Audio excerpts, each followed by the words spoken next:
할머니 언제 쫓겨나? 엄마 할머니 빨리 쫓아내야 된다고 했는데. 5살 손자가 과자 먹으며 순수한 눈으로 물었습니다. 지금 제가 무슨 소리를 들은 걸까요? 쫓겨난다고요? 이 집에서 제가요? 저는 조용히 손자 머리를 쓰다듬으며 물었습니다. 또 무슨 얘기 들었어?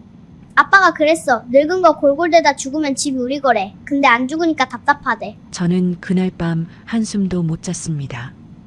그리고 며느리 친정 해외여행 비용 1천만 원을 웃으며 보내줬습니다. 5년입니다. 아들 결혼시키며 제 명의 강남 아파트에 신혼집 차려줬습니다. 매달 생활비 500만 원에 손자 학원비까지 전부 제가 냈습니다. 그런데 돌아온 건 빨리 죽어라였습니다. 며느리는 몰랐습니다. 그 아파트가 아직도 제 명의라는 걸요. 아들 며느리가 비행기 탄 지 10분 만에 전화 한 통 걸었습니다. 60억이요? 네, 오늘 바로 계약하죠. 하와이에서 신나게 놀다 돌아온 현관문 앞 비밀번호가 바뀌어 있었습니다. 아직도 안 열려? 비밀번호가 틀렸대. 빨리 열어봐! 여보세요? 문 좀 열어주세요. 빨리 죽길 바랐던 아들 며느리 60억 아파트에서 쫓겨나 쪽방으로 굴러떨어진 처참한 최후 지금 시작합니다. 오늘은 68세 어머니가 손자 입에서 충격적인 말을 듣고 60억 아파트를 팔아 인생을 뒤집은 사연을 준비했습니다. 자식한테 배신당한다는 게 어떤 기분인지, 그리고 그 끝에서 어떻게 다시 일어설 수 있는지 영상 끝까지 함께 해주세요. 그날도 평범한 오후였습니다. 5살 손자 민수가 거실 소파에 앉아 과자를 먹고 있었고 저는 옆에서 민수 머리를 쓰다듬고 있었어요. 햇살이 창문으로 들어와 민수의 볼을 환하게 비추고 있었죠. 민수가 과자를 오물오물 씹으며 고개를 들었습니다. 할머니, 언제 쫓겨나? 저는 귀를 의심했습니다. 방금 이 아이가 뭐라고 했죠? 민수야, 뭐라고 했어? 민수는 아무렇지도 않은 표정으로 대답했습니다. 엄마가 그랬어. 할머니 빨리 쫓아내야 된다고. 할머니가 안 나가서 짜증난대. 심장이 철렁 내려앉았습니다. 손에 들고 있던 리모컨이 바닥으로 떨어졌어요. 저는 떨리는 목소리로 다시 물었습니다. 그래. 또 무슨 얘기 들었어? 우리 민수? 민수는 과자 봉지에서 새우깡을 하나 꺼내며 말했습니다. 아빠가 그랬어. 늙은 거 골골대다 죽으면 집이 우리 거래. 근데 할머니가 안 죽으니까 답답하대. 세상이 빙글빙글 돌았습니다. 저는 소파 팔걸이를 붙잡고 간신히 몸을 지탱했어요. 5살짜리 아이의 입에서 나온 말이라고는 믿기지 않았습니다. 하지만 아이는 거짓말을 할 줄 모르죠. 부모가 한 말을 앵무새처럼 따라했을 뿐이에요. 답답하다고? 내가 안 죽어서 답답하다고? 5년 전이 떠올랐습니다. 남편 종호가 심장마비로 갑자기 세상을 떠났을 때 저는 하늘이 무너지는 줄 알았어요. 그때 아들 재훈이가 제 손을 잡고 말했습니다. 엄마, 우리랑 같이 살아. 내가 효도할게. 저는 그 말을 철석같이 믿었습니다. 제 명의로 된 강남 아파트에 아들 부부의 신혼집을 차려줬어요. 시가 60억짜리 아파트였습니다. 매달 생활비 500만 원, 손자 학원비, 며느리 용돈까지 전부 제가 냈어요. 제 통장에서 빠져나간 돈만 수억 원이었습니다. 그런데 돌아온 게 이거였습니다. 빨리 죽어라. 며느리 유진이의 얼굴이 스쳐 지나갔습니다. 처음 시집 왔을 때 유진이는 참 얌전해 보였어요. 어머니, 어머니 하며 잘 따랐죠. 그런데 아이가 태어나고 나서 유진이는 완전히 달라졌습니다. 저녁 식탁에 반찬이 올라오면 유진이는 저에게만 따로 접시를 내밀었어요. 어머니, 이거 드세요. 어머니 입맛에 맞을 거예요. 나중에 알고 보니 그건 유통기한이 지난 반찬이었습니다. 냉장고 구석에 처박혀 있던 것들을 저한테만 줬던 거예요. 한여름에는 제 방 에어컨을 꺼버렸습니다. 어머니, 어르신들은 냉방병 걸리기 쉬워요. 건강 생각해서 그러는 거예요. 저는 땀에 젖은 채로 밤을 지새웠습니다. 거실 에어컨은 밤새 쌩쌩 돌아가는데 제 방만 찜통이었어요. 유진이 친구들이 집에 놀러 오면 더 비참했습니다. 우리 어머니가 요즘 깜빡깜빡 하셔서요. 연세가 있으시니까 이해해 주세요. 저는 치매 환자 취급을 받았습니다. 멀쩡한 정신으로 그 말을 듣고 있어야 했어요. 친구들이 저를 불쌍하다는 눈으로 쳐다볼 때 저는 웃는 얼굴로 고개를 끄덕여야 했습니다. 그날 저녁 저는 일찍 방에 들어가 누웠습니다. 잠이 오지 않았어요. 거실에서 재훈이와 유진이의 목소리가 들려왔습니다.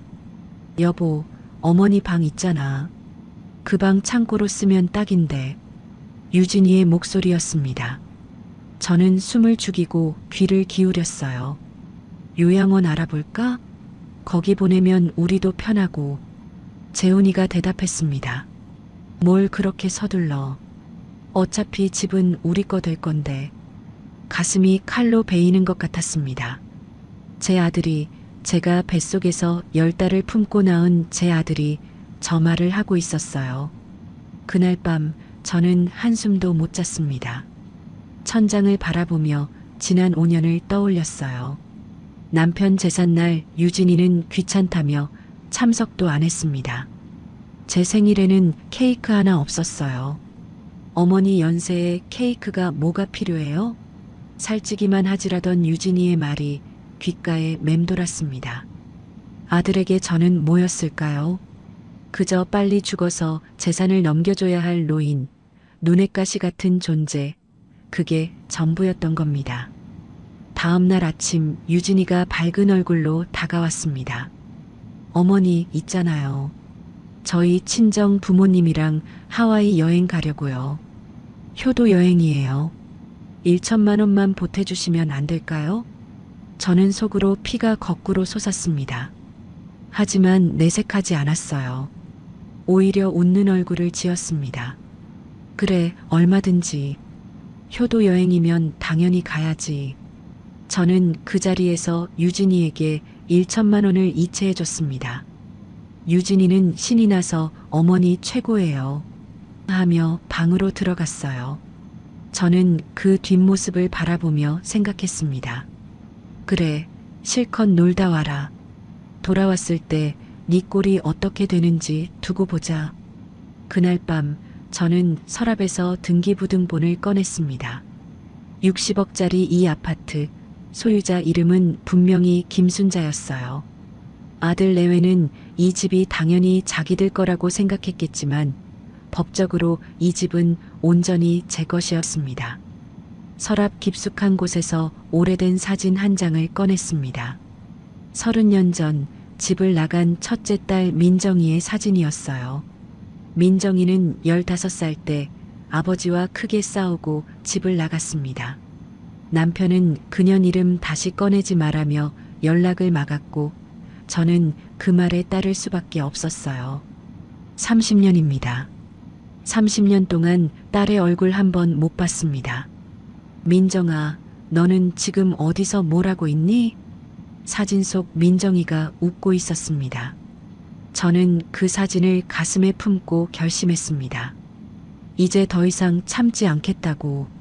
내 인생을 되찾겠다고. 여행 출발 이틀 전이었습니다.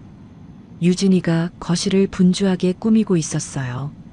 풍선을 달고 테이블에 와인잔을 세팅하고 고급 치즈 플레이트까지 준비했습니다. 어머니, 오늘 제 친구들 와요. 어머니는 방에 계세요. 저는 고개를 끄덕였습니다. 그래, 알았다. 유진이가 제 어깨를 툭 치며 말했어요. 연세 드신 분이 어울리면 불편하시잖아요. 젊은 사람들끼리 수다 떨 건데 어머니 계시면 분위기가 좀 그렇잖아요. 이해하시죠? 저는 대답 대신 방으로 들어갔습니다. 문을 닫는 순간 유진이가 전화하는 소리가 들렸어요. 응와. 시어머니? 방에 넣어뒀어. 진짜 가족끼리 오붓하게 놀자. 진짜 가족. 그 말이 가슴에 비수처럼 꽂혔습니다. 저는 가족이 아니었던 거예요. 이 집 주인인 제가 그들에게는 치워야 할 짐짝이었던 겁니다. 오후 3시쯤 유진이 친구들이 도착했습니다. 거실에서 웃음소리가 터져 나왔어요. 와인 따르는 소리, 수다 떠는 소리가 벽을 뚫고 들어왔습니다. 저는 목이 말랐습니다. 물 한 잔 마시려고 조심스럽게 방문을 열었어요. 복도를 지나 주방으로 가려는데 거실에서 나누는 대화가 또렷하게 들려왔습니다. 야, 시어머니 언제 요양원 보내? 집이 이렇게 좋은데 아깝다. 그러게. 방 하나를 통째로 쓰시는 거잖아. 그 방 드레스룸 만들면 딱이겠다. 유진이가 웃으며 대답했습니다. 곧이요. 이제 정리할 때 됐죠. 하와이 다녀와서 본격적으로 알아볼 거예요. 잘 됐네. 시어머니 없으니까 진짜 편하겠다. 유진이의 목소리가 들렸습니다. 솔직히 말할게. 시어머니 없으면 이 집이 진짜 천국이야. 눈치 볼 것도 없고 밥 따로 차릴 것도 없고. 저는 주방 입구에 서서 그 말들을 다 들었습니다. 물컵을 들고 돌아서는데 유진이와 눈이 마주쳤어요. 유진이가 잠깐 당황한 표정을 지었습니다. 하지만 금세 웃는 얼굴로 바뀌었어요. 어머니, 목마르셨어요? 죄송해요. 제가 물 갖다 드릴걸. 저는 대답 없이 방으로 들어왔습니다. 손에 든 물컵이 덜덜 떨렸어요. 분노 때문이 아니었습니다. 서러움 때문이었어요. 내가 뭘 잘못했길래 이런 취급을 받아야 하는 거야. 그날 밤 저는 잠들지 않고 기다렸습니다. 새벽 2시 집안이 완전히 조용해졌을 때 조심스럽게 방을 나섰어요. 재훈이 서재로 향했습니다. 책상 서랍을 열었어요. 서류들이 빼곡히 들어 있었습니다. 부동산 계약서, 투자 내역서, 대출 서류. 저는 하나하나 확인했습니다. 그리고 경악했어요. 재훈이가 부동산 투자에 실패해서 3억이 넘는 빚을 지고 있었습니다. 원금은커녕 이자도 제대로 못 갚고 있었어요. 대출 독촉장이 여러 장 쌓여 있었습니다. 그래서 그랬구나. 모든 것이 이해됐습니다. 재훈이가 유진이에게 휘둘리는 이유, 제 눈치를 보면서도 유진이 편을 드는 이유, 전부 돈 때문이었어요. 빚에 쪼들리니까 아내한테 꼼짝 못하는 거였습니다. 하지만 그게 제 죽음을 바라는 이유가 될 수는 없었습니다. 여행 출발 전날 저는 은행에 다녀왔습니다. 제 비상금 통장 거래 내역을 확인하려고요. 창구 직원이 내역서를 뽑아줬습니다. 저는 그 종이를 보고 눈을 의심했어요. 500만 원이 인출되어 있었습니다. 제가 뽑은 적 없는 돈이었어요. 집에 돌아와서 유진이에게 물었습니다. 유진아, 내 통장에서 500만 원이 빠져나갔던데 혹시 너 아는 거 있니? 유진이가 눈 하나 깜짝 안 하고 대답했습니다. 아, 그거요? 어머니가 주신 거예요. 지난달에 민수 학원비 부족하다니까 어머니가 뽑아서 주셨잖아요. 저는 그런 적이 없었습니다. 단 한 번도요. 내가 언제? 유진이가 한숨을 쉬며 말했어요. 어머니, 기억 안 나세요? 진짜 깜빡깜빡 하시네. 제가 분명히 말씀드렸는데 어머니가 직접 뽑아서 제 손에 쥐어주셨잖아요. 뻔뻔했습니다. 저를 똑바로 쳐다보며 거짓말을 하고 있었어요. 도둑이 제 발 저린 줄도 모르고 큰 소리치는 꼴이었습니다. 저는 웃었습니다. 그랬나? 내가 깜빡했네. 유진이가 안심한 표정을 지었어요. 어머니, 연세가 있으시니까 그럴 수 있어요. 앞으로는 제가 더 잘 챙겨드릴게요. 저는 고개를 끄덕였습니다. 하지만 속으로는 이를 악물었어요. 그래, 두고 보자. 누가 누구한테 당하나. 은행에서 받아온 3년치 거래 내역을 다시 살펴봤습니다. 제가 모르는 인출이 수십 건이었어요. 50만 원, 100만 원, 200만 원. 합치니까 8천만 원이 넘었습니다. 3년 동안 유진이가 몰래 빼간 돈이 8천만 원이었습니다. 저는 그 서류들을 전부 복사해서 따로 보관했어요. 여행 출발 당일 아침이 밝았습니다. 재훈이가 캐리어를 끌고 현관으로 나오며 말했어요. 어머니, 저희 일주일 다녀올게요. 건강하세요. 저는 아들의 눈을 바라봤습니다. 거기엔 미안함 같은 건 없었어요. 그저 빨리 떠나고 싶다는 조바심만 가득했습니다. 유진이가 선글라스를 쓰며 다가왔습니다. 어머니, 집 잘 보세요. 현관 비밀번호 바꾸지 마시고요. 저희 돌아와서 못 들어가면 곤란하니까. 그 말투가 참 웃겼습니다. 마치 집주인이 관리인에게 하는 말 같았어요. 이 집이 누구 집인데 누가 누구한테 지시를 하는 건지. 저는 웃으며 대답했습니다. 그래, 잘 다녀와라. 푹 쉬다 오고. 택시가 떠났습니다. 저는 창문에 서서 택시가 아파트 단지를 빠져나가는 것을 지켜봤어요. 완전히 사라진 것을 확인하고 시계를 봤습니다. 오전 10시 15분. 저는 휴대폰을 들었습니다. 미리 저장해둔 번호로 전화했어요. 여보세요, 부동산이죠? 김순자입니다. 네, 그 건으로 전화드렸어요. 상대방이 대답했습니다. 아, 네. 금매로 내놓으신다고 하셨죠? 현금 매수자분이 대기 중이세요. 저는 단호하게 말했습니다. 오늘 바로 계약하죠. 55억이요. 시세보다 5억이나 낮췄습니다. 하지만 상관없었어요. 빨리 처리하는 게 중요했습니다. 그날 오후 은행에서 3년치 거래 내역 전체를 뽑았습니다. 유진이가 빼돌린 8천만 원의 증거를 전부 확보했어요. 언젠가 쓸 일이 있을 겁니다. 저녁, 저는 짐을 쌌습니다. 60억짜리 아파트에서 가져갈 것은 별로 없었어요.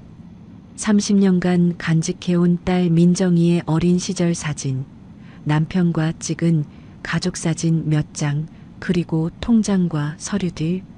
그게 전부였습니다. 마지막으로 아파트 관리소장을 찾아갔어요. 평소 인사 나누던 정 소장이 반갑게 맞아줬습니다. 어머니, 무슨 일이세요? 저는 쪽지 한 장을 건넸습니다.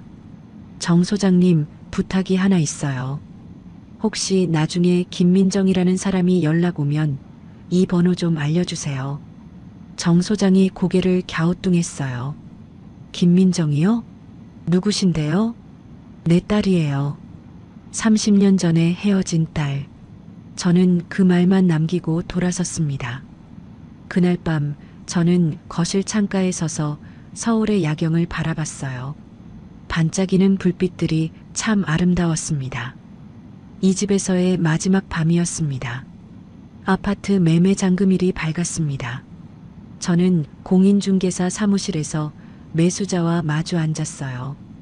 50대 초반으로 보이는 남자였는데 현금 부자라고 했습니다. 금매를 찾고 있었다더군요. 계약서에 도장을 찍었습니다. 떨리지 않았어요. 오히려 후련했습니다. 입금 확인되셨습니다. 55억 원이요. 공인중개사가 말했습니다. 저는 휴대폰으로 계좌를 확인했어요. 정말로 55억이 찍혀 있었습니다. 60억짜리 집을 5억이나 깎아서 팔았지만 후회는 없었습니다. 저 돈이면 남은 인생 편하게 살 수 있어요. 무엇보다 아들 내외 손에서 벗어날 수 있다는 게 중요했습니다. 서류 정리를 마치고 아파트로 돌아왔습니다. 짐을 챙겨서 나가려는데 현관 앞에 누군가 서 있었어요. 40대 중반쯤 되어 보이는 여자였습니다. 단정한 정장을 입고 있었고 눈매가 어딘가 낯익었어요. 실례지만 누구세요? 여자가 저를 바라봤습니다. 눈가가 붉어지더니 입술이 떨렸어요.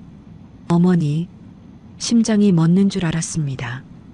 그 목소리, 그 눈빛. 민정이니? 여자가 고개를 끄덕였습니다. 눈물이 볼을 타고 흘러내렸어요. 네, 어머니. 민정이에요. 30년이었습니다. 꼬박 30년 만에 딸을 다시 보는 거였어요. 저는 가방을 떨어뜨리고 민정이에게 다가갔습니다. 가까이서 보니 정말 민정이었어요. 15살 때 집을 나간 그 아이가 어느새 중년의 여인이 되어 있었습니다. 어떻게 여기 온 거야? 민정이가 눈물을 닦으며 말했습니다. 관리소장님한테 연락받았어요. 어머니가 집을 파셨다고, 그리고 제가 연락하면 번호 알려달라고 하셨다고요. 저는 정 소장에게 고마웠습니다. 제 부탁을 기억하고 연락해줬던 거예요. 그래, 근데 너 그동안 어디서 뭐라고 살았어? 민정이가 저를 부축하며 말했어요. 어머니, 여기서 말씀드리기 그래요. 제 차로 가시죠. 천천히 다 말씀드릴게요. 민정이의 차는 검은색 외제 승용차였습니다. 저는 조수석에 앉았어요.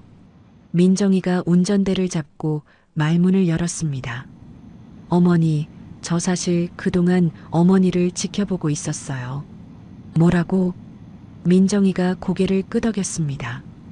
집 나간 뒤로 아르바이트 하면서 학교 다녔어요. 힘들었지만 버텼어요. 대학 졸업하고 무역회사에 취직했는데 일이 잘 풀렸어요. 지금은 직원 10명짜리 회사 대표예요. 저는 놀라서 말을 잇지 못했습니다. 15살에 집을 나간 아이가 혼자 힘으로 회사 대표가 됐다고요. 5년 전에 아버지 돌아가셨을 때도 갔었어요. 장례식장에서 멀찍이 지켜봤어요. 어머니 울고 계시는 거 봤어요. 너 그때 왔었어? 민정이가 눈물을 삼키며 말했어요. 가까이 가고 싶었는데 용기가 안 났어요. 아버지가 살아계실 때 몇 번 연락했거든요. 그런데 아버지가 전화 끊으셨어요. 저는 그 사실을 처음 알았습니다. 뭐라고? 네가 연락했었어? 네. 재훈이한테도 연락하지 말라고 하셨대요. 그래서 재훈이는 제 연락처도 몰라요. 남편이 그런 짓을 했던 겁니다. 딸이 연락해도 끊어버리고 아들에게도 누나 연락처를 알려주지 말라고 했던 거예요. 저는 그 사실을 전혀 몰랐습니다. 어머니 3년 전에 병원비 급하게 필요하셨을 때 기억나세요? 저는 고개를 끄덕였습니다. 갑자기 쓰러져서 병원에 실려갔는데 병원비가 없어서 걱정했었어요. 그런데 누군가가 익명으로 2천만 원을 입금해줬습니다. 그거 저였어요. 뭐? 작년에 건강식품 선물 받으셨죠? 그것도 저예요. 저는 멍하니 민정이를 바라봤습니다. 그동안 저를 도와준 사람이 민정이었던 겁니다. 왜 연락 안 하고 그렇게 숨어서 도와준 거야? 민정이가 울먹이며 말했어요.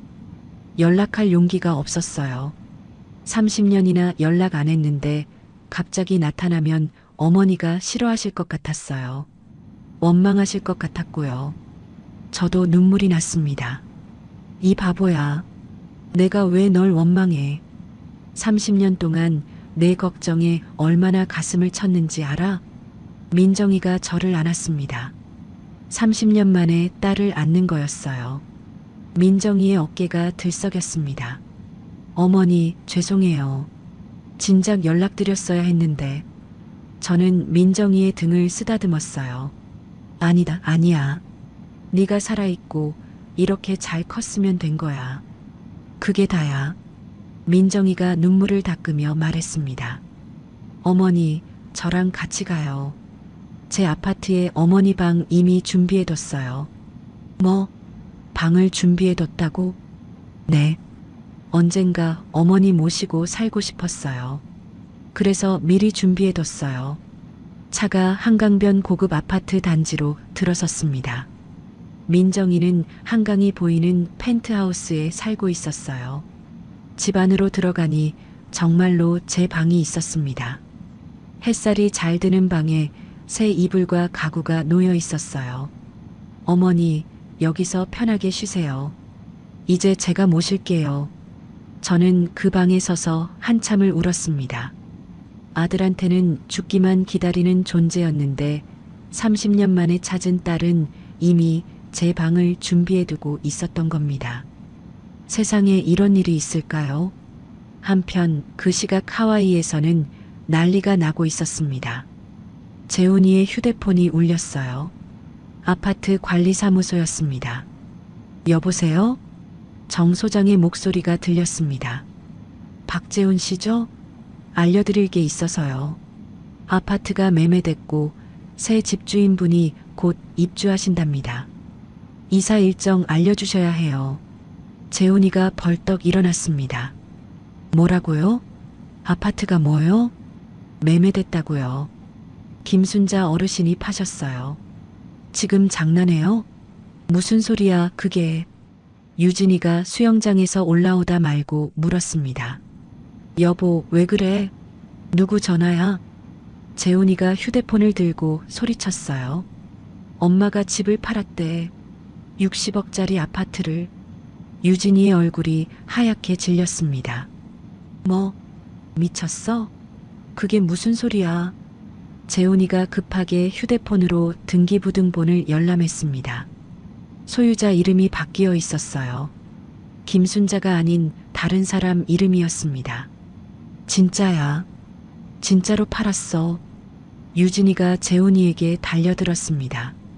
당장 어머니한테 전화해. 지금 당장.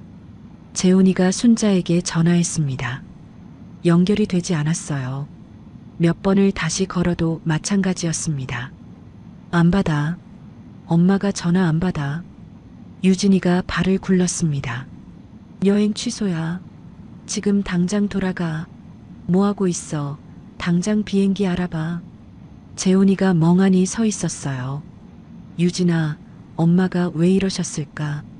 내가 뭘 잘못한 거야? 유진이가 재훈이의 뺨을 후려쳤습니다. 정신 차려. 지금 그게 중요해? 60억이야, 60억. 당장 비행기 표 알아봐. 그날 밤 재훈이와 유진이는 하와이 여행을 3일 만에 접고 귀국행 비행기에 올랐습니다. 유진이는 비행기 안에서 내내 이를 갈았어요. 두고 봐. 그 늙은이가 감히 우릴 이렇게 만들어? 돌아가면 가만 안 둬. 하지만 유진이는 몰랐습니다. 돌아가서 자신을 기다리고 있는 게 뭔지. 그들이 그토록 무시하고 짓밟았던 늙은이가 사실은 자신들의 인생 전체를 쥐고 있었다는 것을 그때는 아무도 몰랐습니다. 비행기가 인천공항에 착륙했을 때 그들의 지옥은 이제 막 시작되려 하고 있었습니다. 다음 날 아직도 오후 안 열려? 재훈이와 비밀번호가 유진이가 틀렸대. 아파트 앞에 여보세요, 문 좀 도착했습니다. 열어주세요. 공항에서 택시 아직도 타고 안 오는 열려? 내내 비밀번호가 유진이는 틀렸대. 입을 다물지 여보세요, 않았어요. 문 좀 열어주세요. 어떻게 된 거야? 말이 아직도 돼? 안 열려? 그 비밀번호가 늙은이가 틀렸대. 미쳤어. 같은 여보세요, 말을 문 좀 반복했습니다. 드디어 아직도 안 열려? 아파트 현관에 비밀번호가 섰습니다. 틀렸대. 유진이가 여보세요, 문 좀 비밀번호를 열어주세요. 눌렀어요. 아직도 안 열려? 삐다시삐다시삐 비밀번호가 빨간 틀렸대. 불이 켜졌습니다. 여보세요, 문 좀 열어주세요. 왜 안 열려? 아직도 안 열려? 유진이가 다시 비밀번호가 눌렀습니다.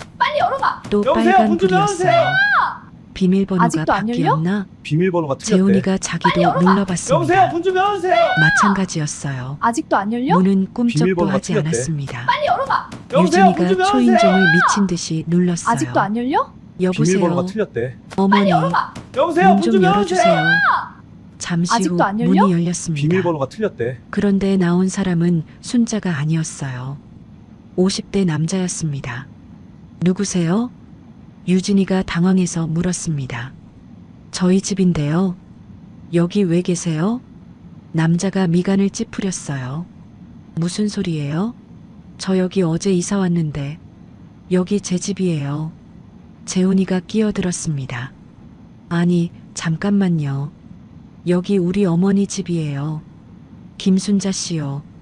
남자가 고개를 저었어요. 김순자 씨한테 제가 이 집 샀어요. 정식으로 계약하고 잔금 치르고 등기 이전까지 다 끝났습니다. 뭔 소리 하시는 거예요? 유진이의 얼굴이 새하얘졌습니다. 그때 경비원이 올라왔어요. 무슨 일이세요? 시끄럽다고 신고가 들어왔는데 유진이가 경비원에게 달려들었습니다. 이 집 우리 집이에요.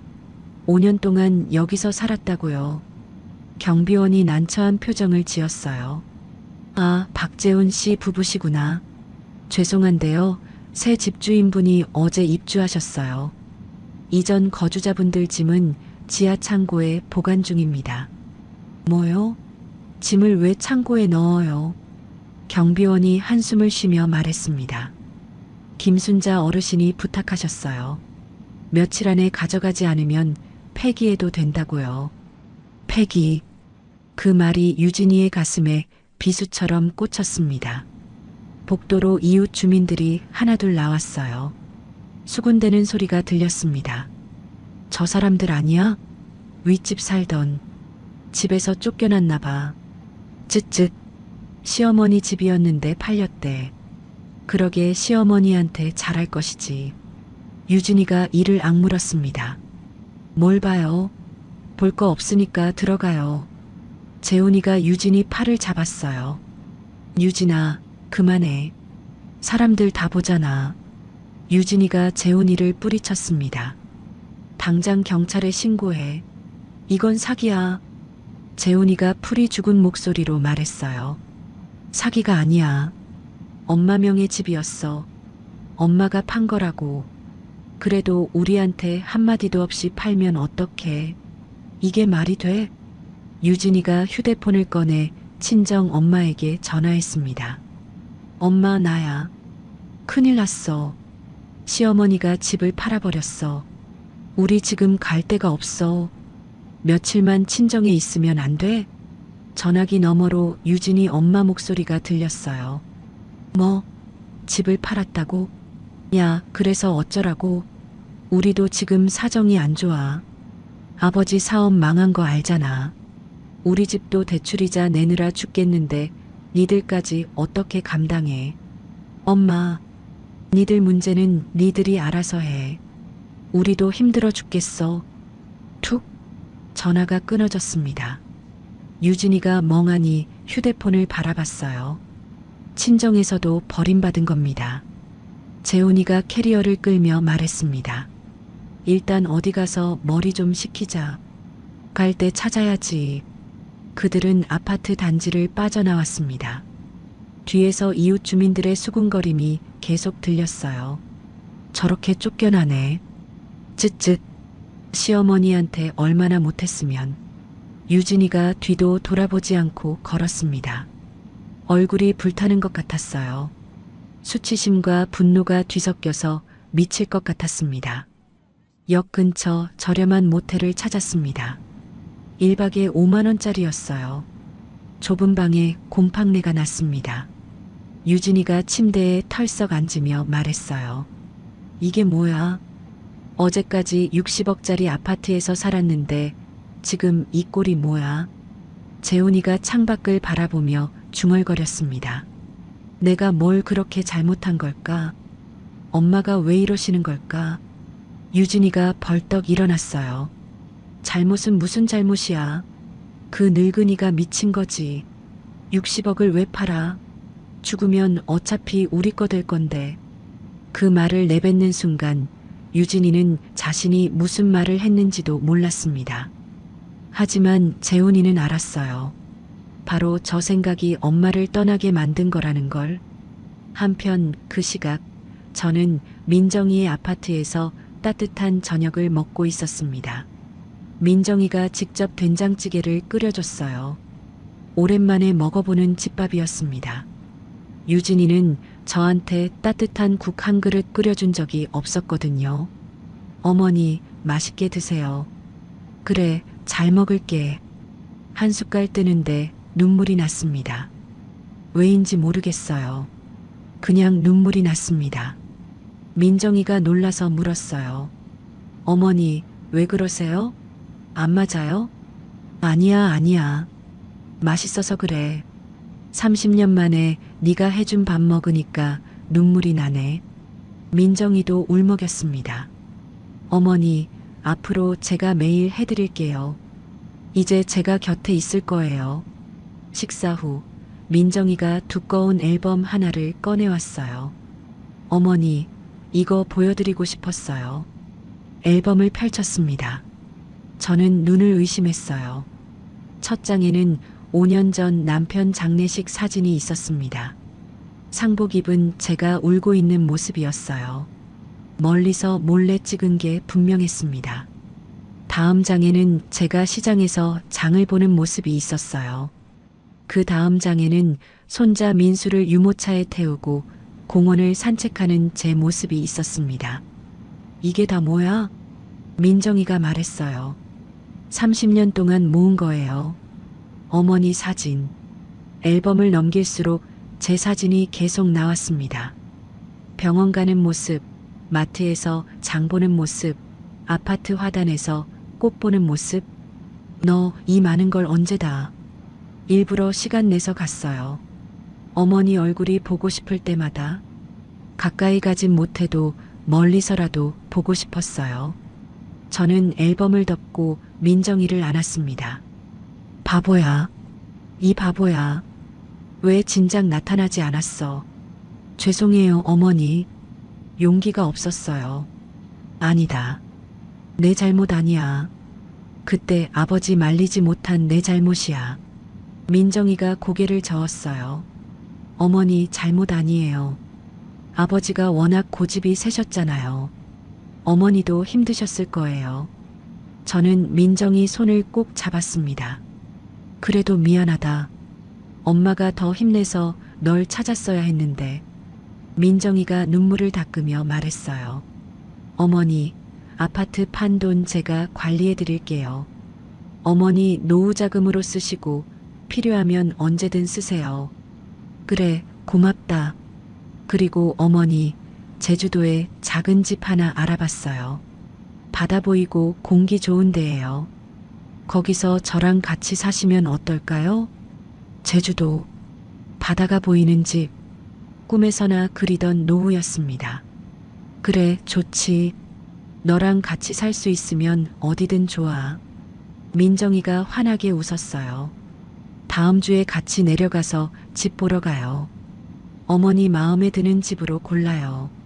저는 창밖의 한강 야경을 바라봤습니다. 반짝이는 불빛들이 눈물 때문에 흐릿하게 보였어요. 이제야 살 것 같다. 하지만 마음 한편에는 아들 재훈이 생각이 남아 있었습니다. 미운 놈이지만 그래도 내 아들이었으니까요. 민정이에게 물었어요. 민정아, 재훈이는 어떻게 해야 할까? 민정이가 잠시 침묵했습니다.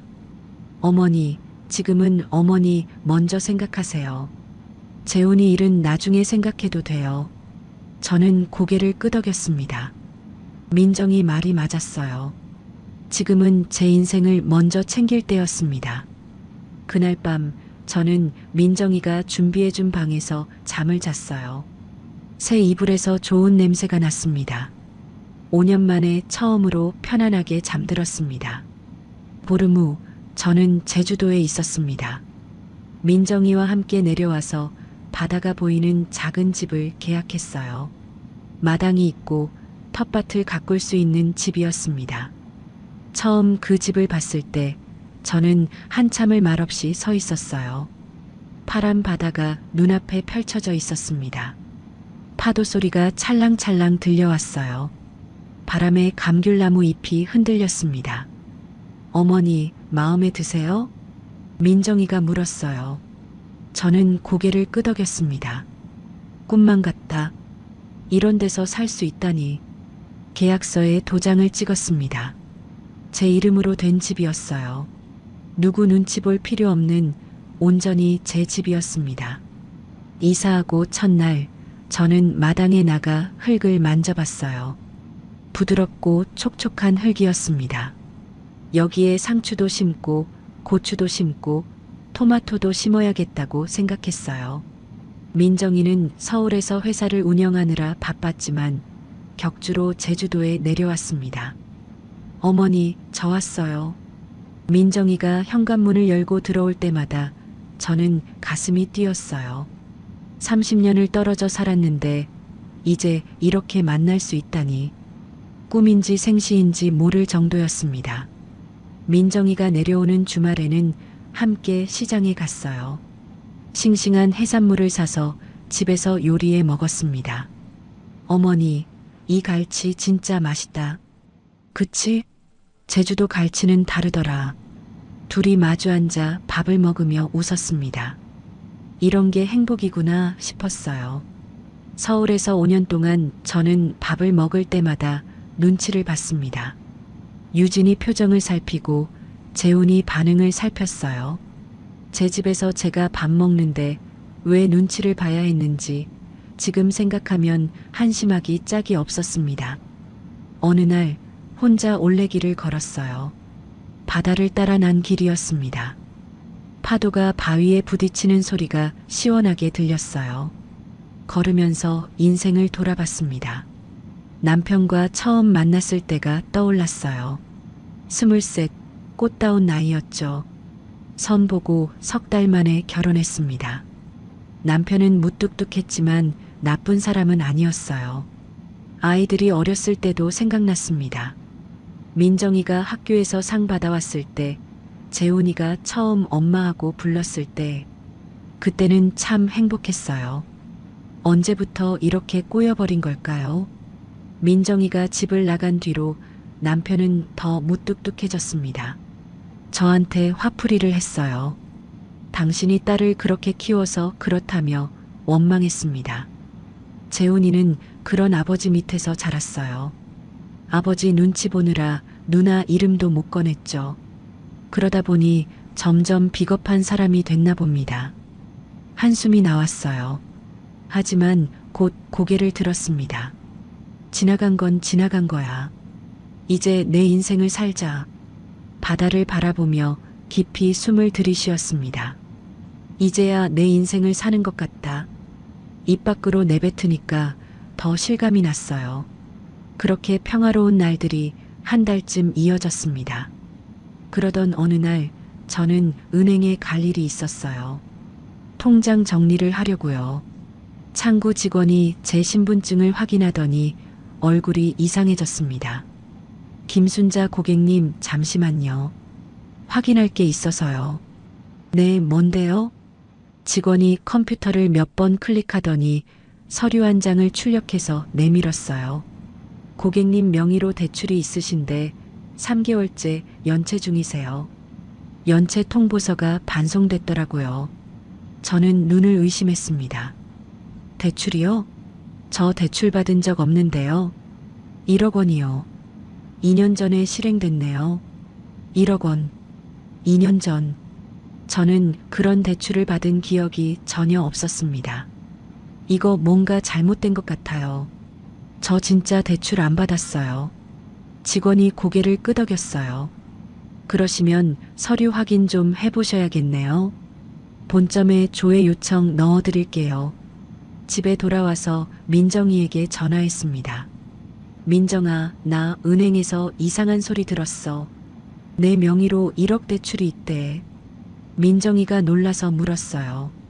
뭐요? 어머니가 대출 받으신 적 없잖아요. 그러니까 나도 모르는 대출이야. 어머니, 저 내일 바로 내려갈게요. 서류 챙겨서 확인해봐요. 다음 날 민정이가 제주도로 내려왔습니다. 함께 은행 본점에 가서 서류를 확인했어요. 대출 서류에 제 서명이 있었습니다. 하지만 저는 그런 서명을 한 적이 없었어요. 필체도 달랐습니다.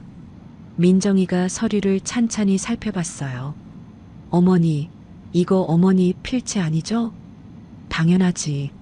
내가 쓴 게 아닌데. 민정이의 얼굴이 굳어졌습니다. 어머니, 이거 명의도용이에요. 누가 어머니 신분증이랑 인감증명 위조해서 대출받은 거예요. 명의도용. 그 말을 듣는 순간 퍼즐 조각이 맞춰지기 시작했습니다. 2년 전 유진이가 유난히 제 서류를 찾아다녔어요. 어머니 신분증 어디 있어요?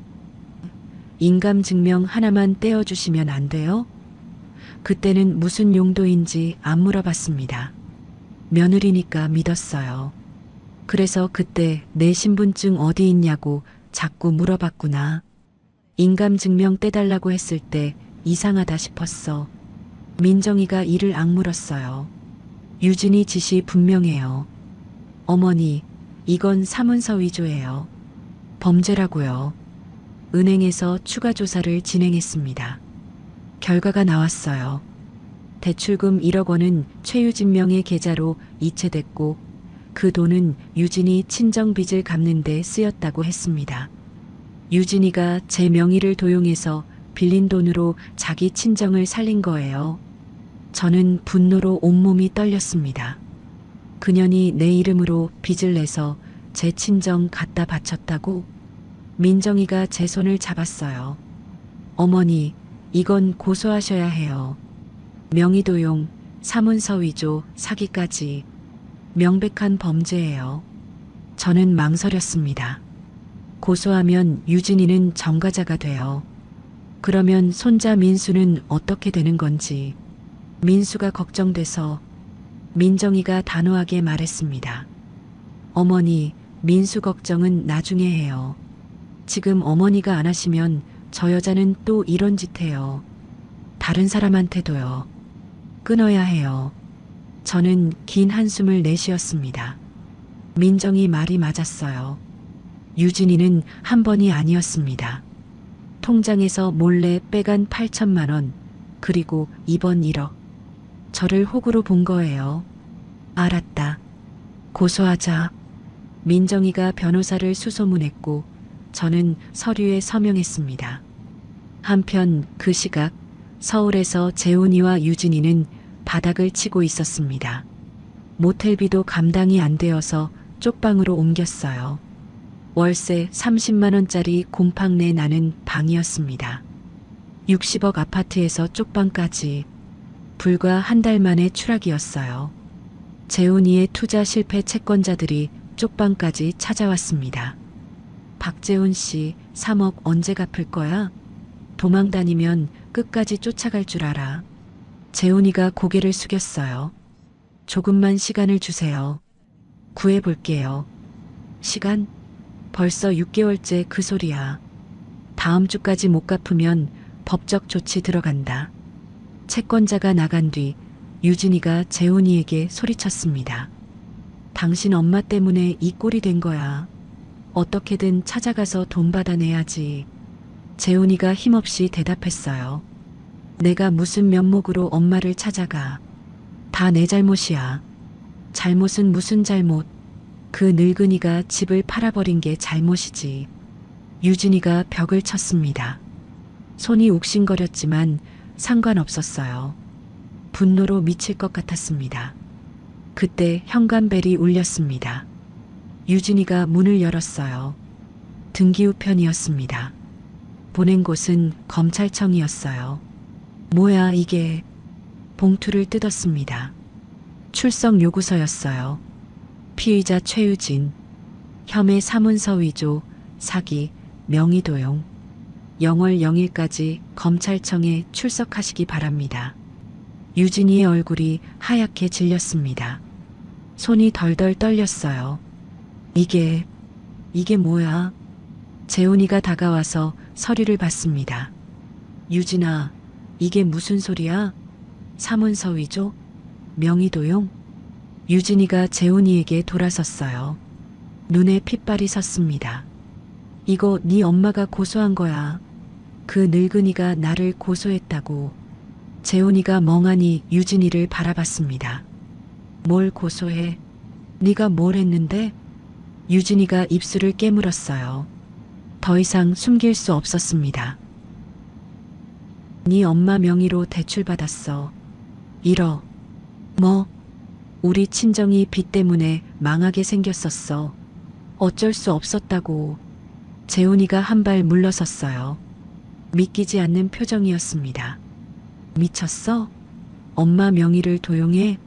그게 범죄인 거 몰라? 범죄가 문제야? 지금 내가 감옥 갈 판이라고. 유진이가 주저앉아 울기 시작했습니다. 재훈이는 아무 말도 할 수 없었어요. 자기가 결혼한 여자가 어떤 사람인지 이제야 똑똑히 보이기 시작했습니다. 그날 밤 쪽방에는 유진이의 울음소리만 가득했습니다. 일주일 후 유진이가 검찰 조사를 받고 돌아왔습니다. 쪽방 문을 열고 들어온 유진이의 얼굴은 창백했어요. 눈 밑에 다크서클이 짙게 내려앉아 있었습니다. 재훈이가 물었어요. 어떻게 됐어?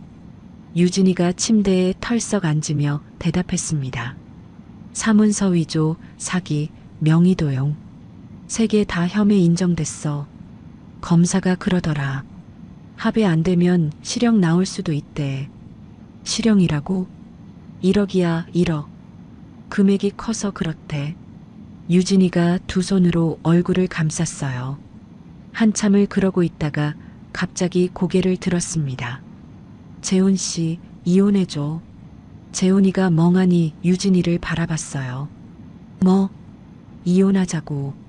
나 감옥 갈 수도 있어. 당신이랑 같이 있으면 나만 손해야. 재훈이가 믿기지 않는다는 표정을 지었습니다. 지금 그게 말이야?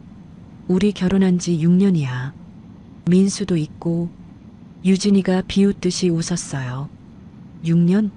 그 6년 동안 당신이 뭘 해줬는데? 투자한다고 3억 날리고 엄마한테 빌부터 살고 당신이랑 살아봤자 미래가 없어. 그 말이 재훈이의 가슴에 비수처럼 꽂혔습니다. 유진아, 그래도 우리가. 유진이가 손을 내저었어요. 됐어. 솔직히 말할게. 민수 데리고 나갈 거야. 당신은 고시원에서 혼자 살아. 민수를 데리고 간다고? 당연하지. 당신한테 맡겨두면 굶어 죽을 판인데. 유진이가 짐을 싸기 시작했습니다. 얼마 안 되는 옷가지와 화장품을 가방에 쑤셔 넣었어요. 재훈이가 다가갔습니다. 유진아, 제발. 다시 한번 생각해봐. 우리 가족이잖아. 유진이가 돌아서며 말했어요. 가족? 웃기지 마. 당신 가족은 나한테 아무것도 안 해줬어. 시어머니는 나를 고소했고 당신은 빚쟁이야. 이게 무슨 가족이야. 유진이가 이혼 서류를 탁자 위에 내려놓았습니다. 여기 서명해. 도장 찍어서 보내. 재훈이가 그 서류를 바라봤어요. 손이 떨렸습니다. 유진아, 민수, 나와. 안방에서 민수가 나왔습니다. 작은 가방을 메고 있었어요. 민수가 재훈이를 올려다봤습니다. 아빠, 나 할머니 보고 싶어. 할머니한테 가면 안 돼? 재훈이의 가슴이 찢어지는 것 같았어요. 아들의 순수한 눈망울이 너무 아팠습니다. 민수야, 아빠가. 유진이가 민수의 손을 잡아 끌었어요. 가자. 아빠한테 인사 끝났지? 엄마, 근데 할머니는? 할머니는 우리 안 만나줘. 가자. 유진이가 민수를 데리고 현관으로 향했습니다. 재훈이가 따라가며 말했어요. 유진아, 제발. 민수는? 유진이가 돌아보지도 않고 대답했습니다. 연락하지 마. 변호사 통해서 얘기해. 쿵. 문이 닫혔습니다. 재훈이는 그 자리에 주저앉았어요. 방금 전까지 아내와 아들이 있던 자리가 텅 비어 있었습니다. 빈 소주병이 굴러다니는 좁은 방, 곰팡내 나는 벽지, 낡은 이불. 불과 한 달 전까지 60억짜리 강남 아파트에서 살았습니다. 넓은 거실에서 소파에 누워 TV를 봤어요. 민수와 함께 거실에서 뛰어놀았습니다. 지금은요? 4평짜리 쪽방에 혼자 남았어요. 재훈이가 라면을 끓였습니다. 냄비에 물을 붓고 라면 봉지를 뜯었어요. 손이 떨려서 스프를 반이나 흘렸습니다. 라면을 후루룩 먹는데 눈물이 났어요. 왜 우는지도 모르겠습니다. 서러워서인지, 억울해서인지, 후회돼서인지. 엄마, 내가 잘못했어요. 그 말이 목구멍까지 차올랐지만 나오지 않았습니다. 한편 그 시각 저는 제주도 집 마당에서 텃밭을 가꾸고 있었어요. 상추가 제법 자랐습니다. 고추도 꽃을 피웠어요. 매일 물 주고 잡초 뽑는 재미가 쏠쏠했습니다. 호미로 흙을 파는데 갑자기 눈앞이 빙글빙글 돌았어요. 어지럽다. 손으로 이마를 짚었습니다. 식은땀이 났어요. 심장이 두근거리더니 다리에 힘이 풀렸습니다. 그대로 쓰러졌습니다. 다음에 눈을 떴을 때는 병원이었어요. 하얀 천장이 보였습니다. 코에 산소호흡기가 꽂혀 있었어요. 어머니, 민정이의 목소리가 들렸습니다. 민정이가 제 손을 잡고 있었어요. 눈이 빨갛게 부어 있었습니다. 민정아, 여기가 어디야? 병원이에요. 어머니 쓰러지셨어요. 옆집 아주머니가 발견하셔서 119 불렀대요. 저는 기억을 더듬었어요. 텃밭에서 호미질하다가 어지러웠던 것까지만 기억났습니다. 의사가 들어왔어요. 김순자 환자분 보호자시죠? 말씀드릴 게 있어요. 민정이가 의사를 따라 복도로 나갔습니다. 저는 침대에 누워 그 모습을 지켜봤어요. 잠시 후 민정이가 돌아왔습니다. 얼굴이 굳어 있었어요. 뭐래? 민정이가 억지로 웃으며 말했어요. 별거 아니에요. 과로하고 스트레스 받으셔서 혈압이 많이 오르셨대요. 당분간 안정하시면 괜찮을 거래요. 그래, 다행이네. 어머니, 당분간은 텃밭일하지 마세요. 제가 다 해드릴게요. 그래야겠네. 힘이 하나도 없다. 민정이가 제 이불을 덮어줬어요. 손이 따뜻했습니다. 어머니, 저 당분간 제주도에 있을게요. 회사 일은 원격으로 처리하면 되니까 걱정 마세요. 내일은 어쩌고. 어머니가 더 중요해요. 저는 민정이의 손을 꼭 잡았어요. 이 아이가 없었으면 나는 어떻게 됐을까? 생각만 해도 아찔했습니다. 병원에 입원한 지 사흘째 되던 날이었어요. 민정이가 병실로 들어오더니 조심스럽게 말을 꺼냈습니다. 어머니, 할 말이 있어요. 뭔데? 민정이가 잠시 뜸을 들였어요. 재훈이가 제 회사 번호를 알아내서 매일 전화하고 있어요. 저는 눈을 감았습니다. 받지 마라. 어머니, 그의 목소리 듣기 싫어. 받지 말라고. 민정이가 고개를 끄덕였어요. 하지만 말을 이었습니다. 근데 어머니, 재훈이가 많이 힘든 것 같아요. 힘들면 어쩔 건데. 자기가 뿌린 씨앗이지. 유진이가 이혼하고 민수 데리고 나갔대요. 저는 눈을 떴습니다. 뭐? 이혼했어? 네. 유진이가 일방적으로 이혼 서류 내밀고 민수 데리고 떠났대요. 재훈이가 혼자 쪽방에서 살고 있대요. 쪽방? 그 말이 가슴에 걸렸습니다. 미운 놈이지만 그래도 내 아들이에요. 내가 낳고 키운 자식이에요. 쪽방에서 혼자 라면 먹으며 살고 있다니. 하지만 금세 마음을 다잡았어요. 그래도 안 만나. 그 애가 나한테 한 짓을 생각해봐. 죽기만 기다렸다고. 내가 빨리 죽어야 집이 자기 거 된다고 그랬어. 민정이가 고개를 숙였어요. 네, 어머니 마음대로 하세요. 며칠 후 병원에서 퇴원했습니다. 집으로 돌아와서 쉬고 있는데 민정이가 급하게 들어왔어요. 어머니, 재훈이가 제주도에 왔어요. 뭐? 공항에서 전화 왔는데 어머니 만나러 왔대요. 지금 여기로 오고 있어요. 저는 고개를 저었습니다. 안 만나. 돌아가라고 해. 어머니, 안 만난다니까. 민정이가 잠시 생각하더니 말했어요. 그럼 제가 먼저 만나볼게요. 어떤 상태인지 확인하고 올게요. 어머니는 집에서 쉬세요. 그래, 네가 알아서 해라. 민정이가 나갔습니다. 저는 창밖을 바라봤어요. 파란 바다가 보였지만 마음은 편하지 않았습니다. 1시간쯤 지났을까요? 민정이가 돌아왔어요. 표정이 복잡했습니다. 어떻게 됐어? 민정이가 한숨을 쉬며 앉았어요. 어머니, 재훈이 상태가 진짜 안 좋아요. 어떤데? 수염도 안 깎고 술 냄새 나고 옷도 며칠째 안 갈아입은 것 같아요. 완전히 망가졌어요. 저는 아무 말도 하지 않았습니다. 민정이가 말을 이었어요. 누나, 엄마 좀 만나게 해줘. 딱 한 번만. 제발. 할 말이 있어. 그러면서 계속 고개 숙이고 있었어요. 뭘 할 말이 있대?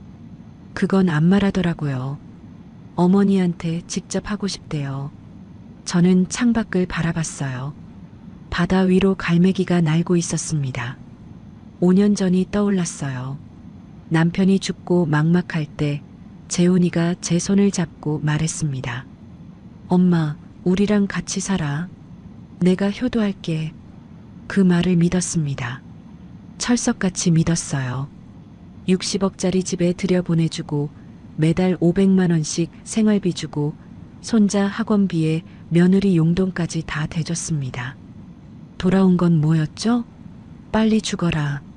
어차피 집은 우리 거 될 건데. 요양원 알아볼까? 저는 고개를 저었어요. 안 만나. 그 애가 할 말이 뭐가 있어. 다 핑계일 거야. 민정이가 제 손을 잡았습니다. 어머니, 제가 뭐라고 말씀드릴 수는 없어요. 근데 한 가지만 말씀드릴게요. 뭔데? 재훈이가 울더라고요. 어른이 저렇게 우는 거 처음 봤어요. 진짜 바닥까지 떨어진 사람 같았어요. 저는 대답하지 않았습니다. 민정이가 일어섰어요. 어머니 마음대로 하세요.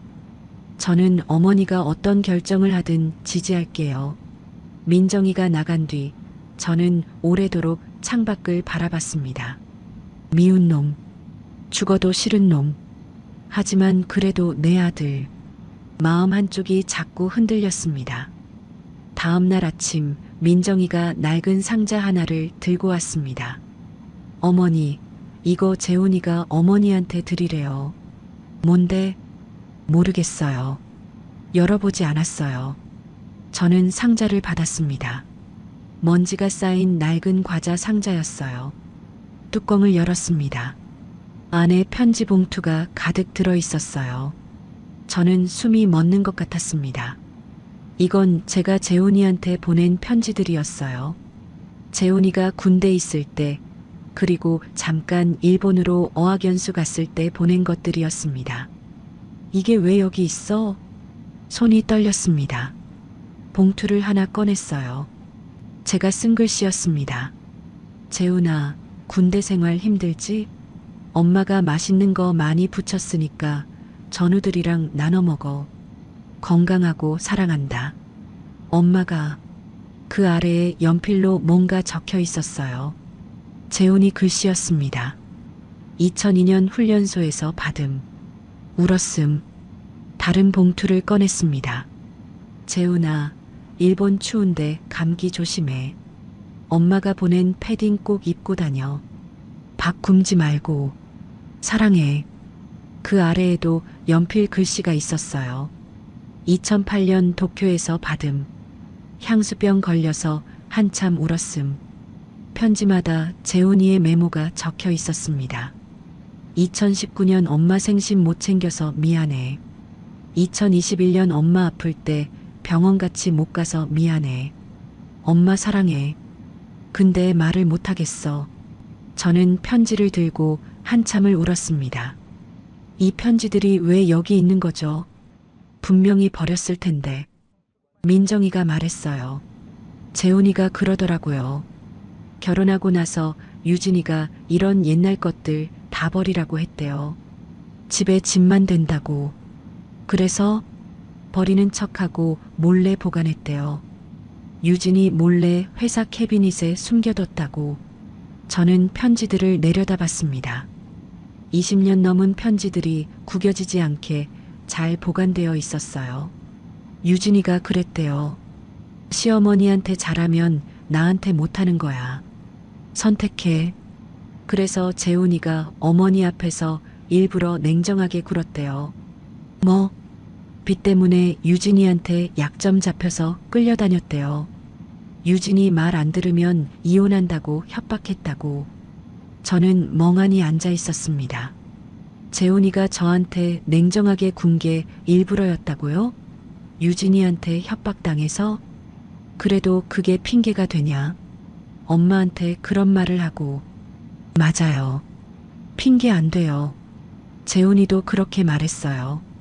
다 자기 잘못이라고. 유진이 탓하는 게 아니라고. 그냥 어머니한테 이 편지만 전해달라고 했어요. 저는 편지를 한 장 더 꺼냈습니다. 가장 최근에 적힌 메모였어요. 2024년. 엄마 미안해. 아들 자격 없어. 그래도 사랑해. 눈물이 멈추지 않았습니다. 한참을 울다가 결심했습니다. 민정아, 재훈이 어디 있어? 아까 민박에서 기다리라고 했어요. 데려와. 민정이가 눈을 크게 떴어요. 만나실 거예요? 한 번만. 딱 한 번만. 민정이가 나갔습니다. 저는 창밖을 바라보며 마음을 다잡았어요. 1시간 후 민정이가 재훈이를 데리고 왔습니다. 어머니, 바닷가 벤치에서 만나시는 게 어때요? 바람도 쐬시고. 저는 고개를 끄덕였습니다. 바닷가로 나갔어요. 파도 소리가 찰랑거렸습니다. 벤치에 앉았어요. 재훈이가 멀리서 걸어왔습니다. 민정이 말대로 수염이 덥수룩했고 옷은 구겨져 있었어요. 예전에 말쑥하게 차려입던 모습은 온데간데 없었습니다. 재훈이가 제 앞에 섰습니다. 고개를 들지 못했어요. 앉아라. 재훈이가 벤치 끝에 앉았습니다. 저와 한참 떨어진 자리였어요. 한동안 아무 말이 없었습니다. 파도 소리만 들렸어요. 재훈이가 먼저 입을 열었습니다. 엄마. 목소리가 갈라졌어요. 미안해요. 진짜 미안해요. 저는 바다를 바라봤습니다. 뭐가 미안한데? 다요. 전부 다요. 재훈이가 벤치에서 내려왔습니다. 무릎을 꿇었어요. 모래바닥에 무릎이 닿았습니다. 엄마, 제가 인간이 아니었어요. 고개를 땅에 박았습니다. 유진이가 무서워서 엄마한테 못 잘해드렸어요. 유진이가 시어머니한테 잘하면 이혼이라고 했어요. 빚 때문에 끌려다녔어요. 저는 아무 말도 하지 않았습니다. 근데 그것도 다 핑계예요. 다 제 잘못이에요. 유진이 탓 아니에요. 제가 비겁했어요. 재훈이의 어깨가 들썩였어요. 엄마가 아프실 때 병원도 안 모시고 갔어요. 엄마 생신에 케이크 하나 못 사드렸어요. 유진이 눈치 보느라 엄마한테 따뜻한 말 한마디 못했어요. 눈물이 모래바닥에 떨어졌습니다. 엄마, 저 어떡해요? 엄마 없으면 저 어떻게 살아요? 저는 재훈이를 내려다봤습니다. 5년 전 손을 잡고 효도할게라고 했던 아들이었어요. 그 아들이 지금 모래바닥에 무릎 꿇고 울고 있었습니다. 마음이 흔들렸어요. 하지만 쉽게 용서할 수는 없었습니다. 일어나. 재훈이가 고개를 들었어요. 눈이 벌겋게 부어 있었습니다. 넌 내 아들이 아니야. 재훈이의 얼굴이 일그러졌어요. 내 아들은 그렇게 안 배웠어. 엄마 죽기만 기다리는 게 내 아들이야? 요양원 보내자고 하는 게 내 아들이야? 엄마, 집에 가. 나 볼 자격 없어. 저는 벤치에서 일어섰습니다. 재훈이 옆을 지나쳤어요. 엄마, 엄마. 재훈이가 뒤에서 불렀지만 돌아보지 않았습니다. 눈에서 눈물이 흘렀어요. 하지만 뒤돌아보면 안 됐습니다. 쉽게 용서하면 그 애는 절대 안 변해요. 그날 밤 저는 잠들지 못했습니다. 재훈이가 가져온 편지들을 다시 꺼냈어요. 한 장 한 장 읽었습니다. 군대 시절 재훈이가 보낸 답장도 있었어요.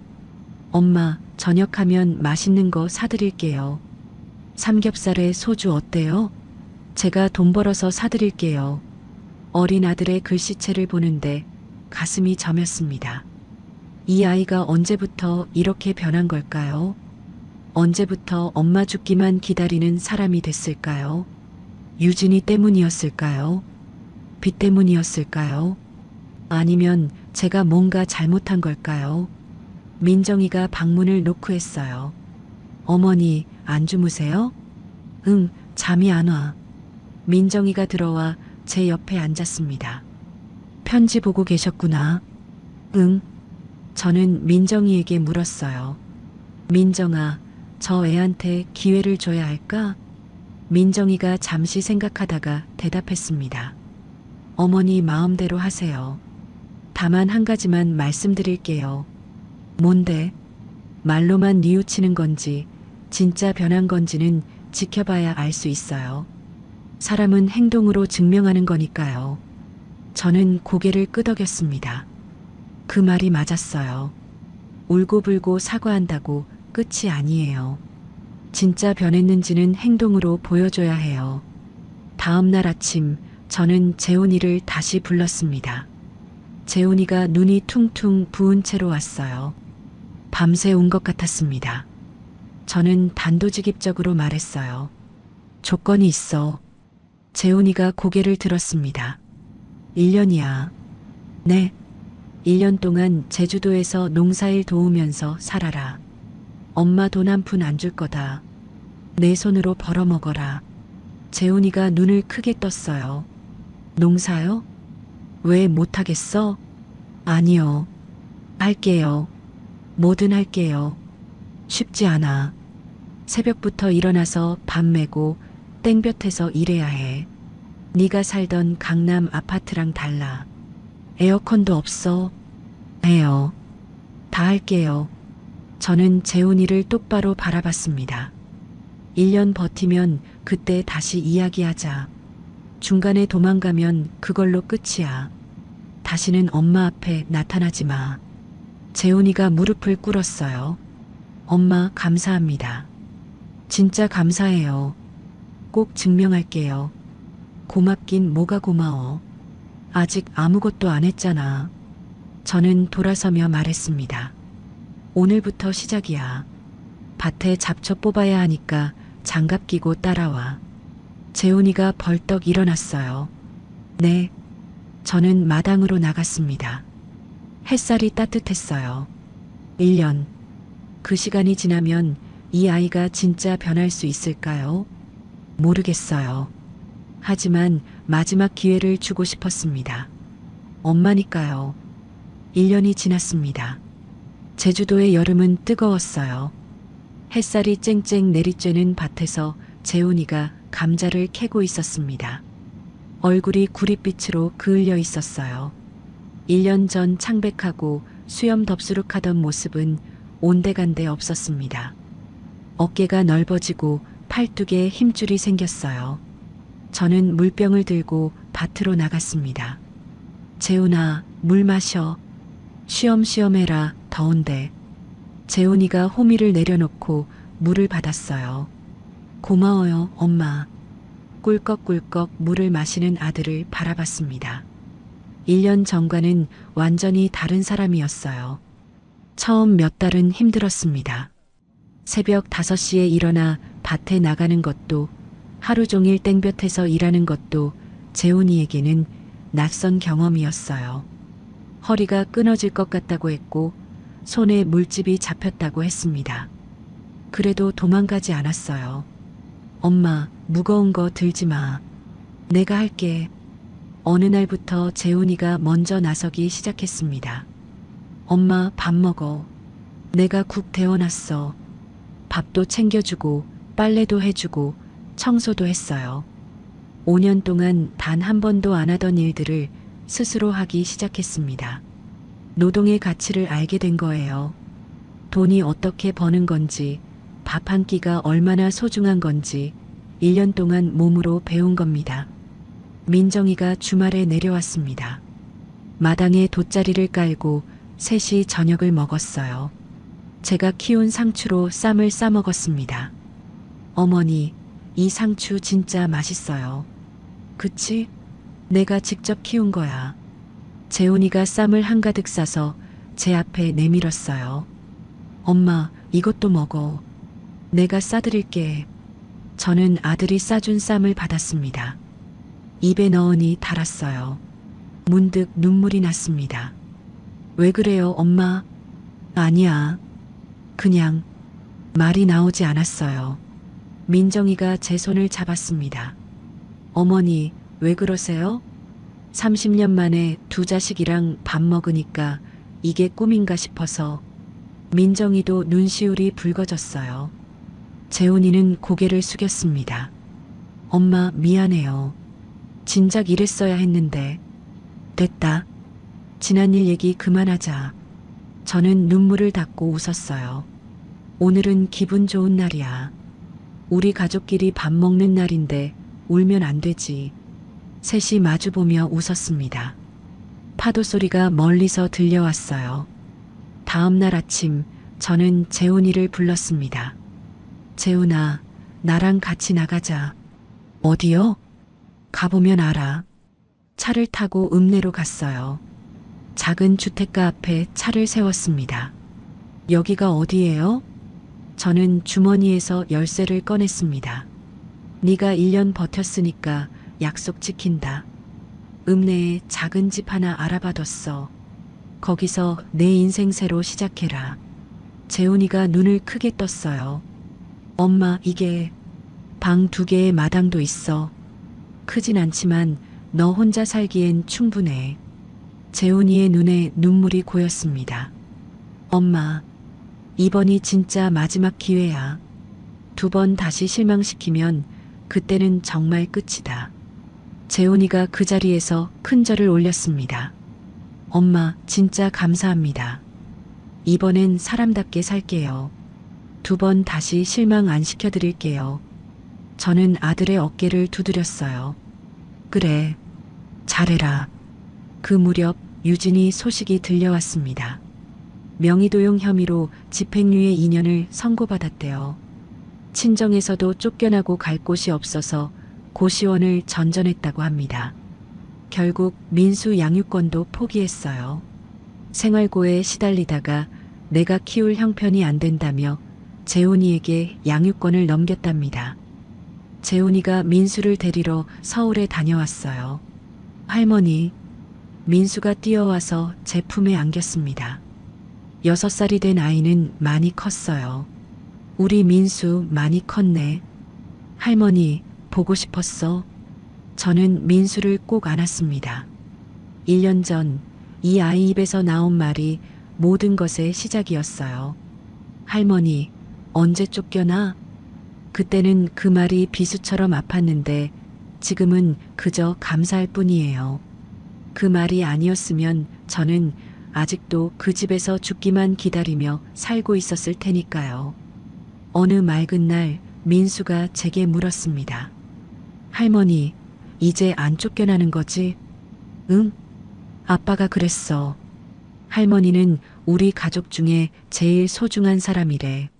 할머니 없으면 우리 다 못 산대. 저는 웃음이 났어요. 그래, 아빠가 그랬어? 응, 아빠가 매일 그래. 할머니한테 잘하라고. 저는 민수를 꼭 안아줬습니다. 그래, 민수야. 할머니 이제 아무데도 안 가. 민수랑 여기서 오래오래 살 거야. 민수가 제 품에서 방긋 웃었어요. 저녁 무렵 우리 넷은 바닷가를 걸었습니다. 민정이, 재훈이, 민수, 그리고 저. 파도가 찰랑거렸어요. 갈매기가 하늘을 날았습니다. 붉은 저녁 노을이 바다를 물들이고 있었어요. 이제야 진짜 가족이 된 것 같구나. 제가 말했어요. 민정이가 제 팔짱을 꼈습니다. 어머니, 앞으로도 쭉 이렇게 살아요. 재훈이가 민수 손을 잡고 말했어요. 엄마, 감사해요. 기회 주셔서. 민수가 뛰어다니며 소리쳤습니다. 바다다. 할머니, 바다 예쁘다. 저는 그 모습을 바라보며 생각했어요. 내 인생에서 가장 힘들었던 1년이었습니다. 손자 입에서 빨리 죽어라는 말을 듣고 60억 아파트를 팔고 30년 만에 딸을 만나고 아들을 5 키웠어요. 하지만 가장 행복한 1년이기도 했습니다. 가족은 핏줄이 아니라 마음이라는 걸 68년 만에 알았어요. 곁에 있다고 가족이 아니에요. 진심으로 아끼고 챙겨주는 사람이 진짜 가족이에요. 지금 저는 제주도 집 마당에 서 있습니다. 텃밭에서 민수와 함께 물을 주고 있어요. 상추가 파릇파릇 자라고 있습니다. 부엌에서 민정이와 재훈이가 저녁 준비를 하고 있어요. 웃음소리가 들려옵니다. 누나, 이거 어떻게 해? 야, 그것도 모르냐? 이리 줘봐. 아, 알았어. 내가 할게. 저는 그 소리를 들으며 웃었어요. 이게 제가 바라던 노후입니다. 자식들과 웃으며 밥 먹고 손자와 텃밭 가꾸고 바다 보며 살아가는 것. 60억짜리 강남 아파트는 없어요. 하지만 그때보다 100배, 1000배 행복합니다.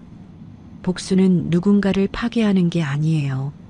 보란 듯이 행복해지는 것, 그게 진짜 복수입니다. 저는 지금 제 인생에서 가장 행복한 복수를 하고 있어요. 김순자 어머니의 이야기 어떠셨나요?